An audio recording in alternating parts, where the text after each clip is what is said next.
Je vais agrandir un petit peu le console plus là pour mieux voir. Et je tape nombre. Donc le nombre direct dès que je tape nombre, donc avec l'autocomplétion, je vois sa valeur là 10. Donc je vous conseille d'ailleurs pour débugger, regarder un petit peu sur Mozilla Firefox parce qu'il propose des avec l'autocomplétion, il me propose un paquet de paramètres. Donc d'où ça vient ce paramètre là. Donc premièrement c'est le constructeur. Donc quand je clique constructeur, donc il me dit que c'est une fonction number. Donc ça veut dire donc il hérite donc du prototype number. Et le prototype number à son tour il hérite de l'objet global object. Donc on a un object avec toutes ses propriétés. Donc on constate que en JavaScript, même si je déclare un nombre là, donc je vois, vous voyez le nombre, donc je vois sa valeur, mais quand je fais point, je vois toutes ces fonctionnalités là, donc je peux les voir là. Là par défaut, par exemple exponentielle, ça fait partie de prototype de number. Donc tu fixes, tu le 4 et ainsi de suite. Et là, c'est des informations, ce qui est très important, c'est le constructeur. Donc c'est celui qui va fabriquer, le fabricant de ce nombre-là. Donc grâce à Owner Properties, donc c'est une propriété pour tester un petit peu si la propriété vient de celui-là, c'est-à-dire vient de nombre ou vient de number. On va voir deux, trois exemples. Et property is énumérable. Donc tous ces importants-là, ce sont des propriétés de l'objet global. Donc global. Pour mieux un petit peu schématiser les choses, et je vous montre un schéma qui simplifie un petit peu l'explication de ce concept là. Donc le schéma suivant illustre parfaitement le concept de prototype. Donc là j'ai déclaré une variable nombre est égal à 10, c'est un entier. Donc là pour schématiser ça sous forme d'un objet, donc là je peux considérer ça comme un objet qui hérite directement de la propriété de prototype number. En gros, c'est ce prototype number qui se charge de créer. Lorsque je déclare let nombre est égal à 10, donc le prototype number, donc il se charge de créer cet objet là. Et à son tour, ce prototype, il est aussi géré par un objet qui est parent, l'objet global qui s'appelle le prototype object. En gros, donc c'est toutes les variables, ça se passe comme ça. Donc prenons l'exemple maintenant d'un tableau. Quand je déclare mon tableau, par exemple, on prend un tableau, ce tableau est égal à, donc j'ai mes 4 valeurs. Donc là, pour schématiser ça, on a dit pour créer ce tableau là, donc c'est l'objet prototype array qui se charge de le créer. Voilà, on dit l'objet tableau, c'est en gros c'est un objet qui hérite des propriétés de l'objet array, prototype array. Et à son tour, ce prototype là, donc on le voit directement, donc qui hérite de l'objet global object. Donc c'est toujours soit un entier, on a vu sur ce schéma là, soit un entier, donc le même principe. Et pour un tableau aussi c'est le même principe à peu près. Et pareil, donc si je déclare, donc cet exemple là, je déclare un objet directement. Je mets en constante element, donc là je contient deux propriétés, propriété 1 qui est égale à valeur à 1, propriété 2 est égale à valeur 2. Donc là pour schématiser ça, cet objet, l'objet element là, il a ces deux propriétés et il va hériter toutes les propriétés de l'objectif. Finalement ce prototype là object est le parent de tous les objets en JavaScript. Donc voyons voir ça en direct là. Donc j'ai déclaré mon nombre, les nombres est égal à 10. Et là j'ai déclaré un deuxième, c'est un objet. Et le troisième, j'ai utilisé un tableau. Donc on tape en nombre. Dès que je tape nombre, donc il affiche la valeur, sa valeur. Mais avec l'autocomplétion, je fais juste un point. Donc là je vois toutes les propriétés.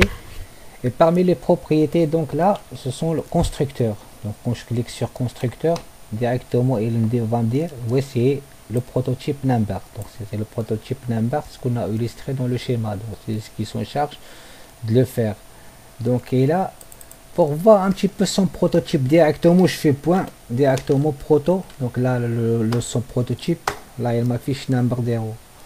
Donc pour moi le deuxième élément, dès que je tape élément, il va me dire ouais c'est un objet, donc propriété 1, possède deux propriétés, propriété 1 et propriété 2. Donc si je fais elements.prototype.proto, directement c'est un objet. Voilà, donc c'est... Et pour le tableau, pareil, donc je fais tableau. Directement, il m'affiche la propriété que c'est un prototype array. Si je fais point constructeur ou directement, là il me dit c'est un tableau. Et quand je développe un petit peu le tableau, là le tableau de...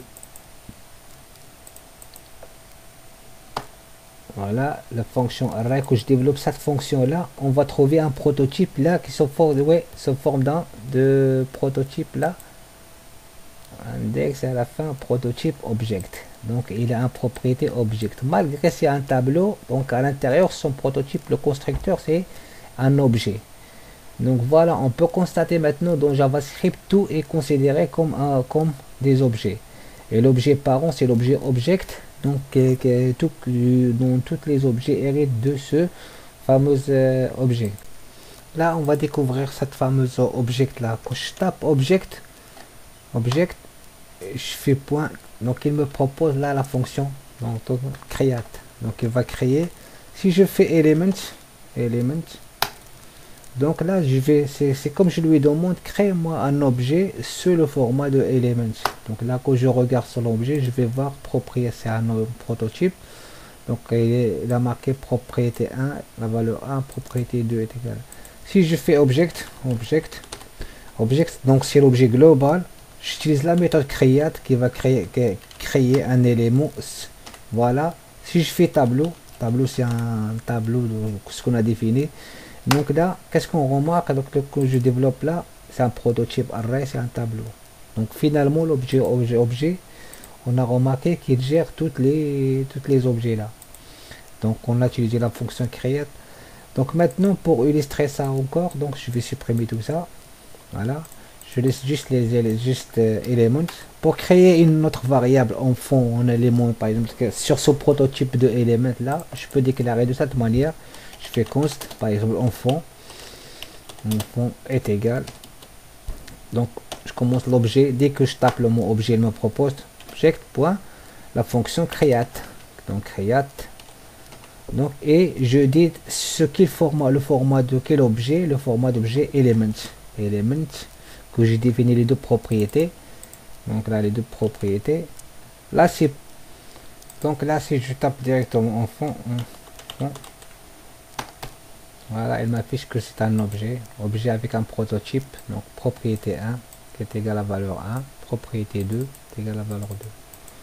Voilà, donc on constate que l'objet lui-même, donc c'est un fabricant, donc fabricant des autres objets. Donc je lui donne le format de élément, donc le marron. Donc pour tester un petit peu la propriété, il appartient ou pas à l'objet enfant, on teste. Donc là c'est enfant, dans le console enfant point donc has owner property, et je fais prop 1. Donc là quand je fais ça, elle m'affiche false, donc c'est normal, donc il appartient au côté. Si je fais la propriété 3, elle m'affiche donc true.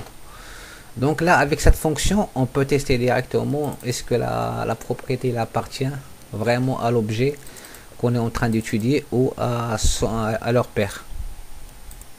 Pour la gestion de mémoire, on constate que chaque objet gère ses propres propriétés. Donc là si je fais Elements, donc j'affiche Elements, il va m'afficher que les deux propriétés, donc 1 et 2. Si je fais enfant, donc il va m'afficher que la propriété 3. Donc et sachant que il hérite de même la propriété 1 et la propriété 2. Voyons voir maintenant comment on va supprimer une propriété du parent. Donc comment il va réagir. Là par exemple si je fais delete, donc c'est une méthode de la propriété object, donc point, donc delete, et je supprime enfant, donc enfant point propre 1, donc la propriété 1, donc la propriété du parent. Donc j'ai essayé de supprimer par l'enfant et on va voir, donc elle affiche true. Donc c'est à dire maintenant si je fais parent, je fais elements, Voilà, on constate qu'il donc il l'a pas, même s'il nous a affiché true, donc il a fait le trait, donc c'est-à-dire il a valeur 1, propriété 1, il est toujours existant dans l'objet baron. Par contre, si je fais donc supprimer donc la propriété 3, on va voir donc là si je fais delete, en fond, donc l'objet en fond, on constate que donc la propriété propre 3, donc c'est la propriété propre à l'enfant, là donc il a fait true, mais lorsque je veux afficher le contenu de l'enfant, je fais l'objet enfant, donc on constate qu'il y a un objet, c'est un objet, il est vide, donc il a supprimé la troisième propriété, et on voit dans le prototype que les 1 et les 2. Donc voilà, conclusion, c'est-à-dire l'objet, il ne peut pas supprimer la propriété du parent, donc il peut supprimer que ses propres propriétés à lui. Donc là, quand je fais delete, donc la delete là, c'est une méthode de l'objet parent object. Donc on a pour créer un élément, on a utilisé object.create, et pour supprimer, on utilise delete. Ce tutoriel sur le prototype maintenant vient de se terminer. Merci de s'abonner si vous voulez avoir d'autres exemples et d'autres tutoriaux. Merci, au revoir.